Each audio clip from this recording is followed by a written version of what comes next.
Els peatges del Maresme ja són història. Els veïns de l'Ella han participat a finals d'agost d'un acte festiu a la riera principal per celebrar el final del greuge territorial que suposava el pagament del peatge.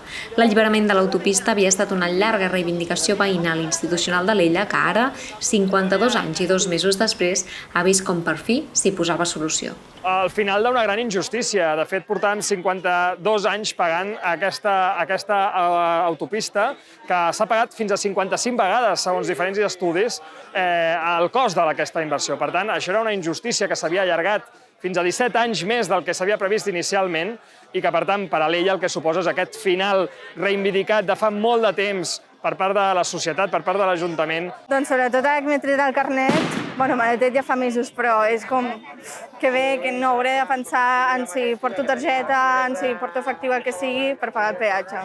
Bàsicament és això, i com molta més llibertat de moviment. Un gran nombre de veïns no s'ha volgut perdre l'acte de comiat al peatge i han assistit els alcaldes de l'Ella, el Masnou i Teià. Els batlles han aplaudit les lluites ciutadanes que han ajudat a arribar a aquest moment.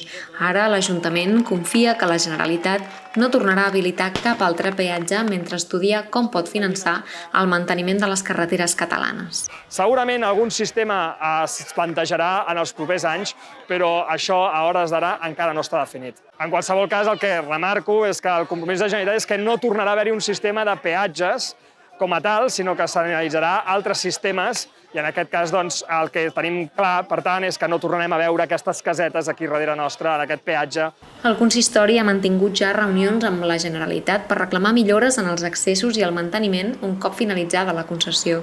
En un futur està prevista la construcció de nous accessos directes i una rotonda que millori l'encaix entre la C32 i la BP 5002.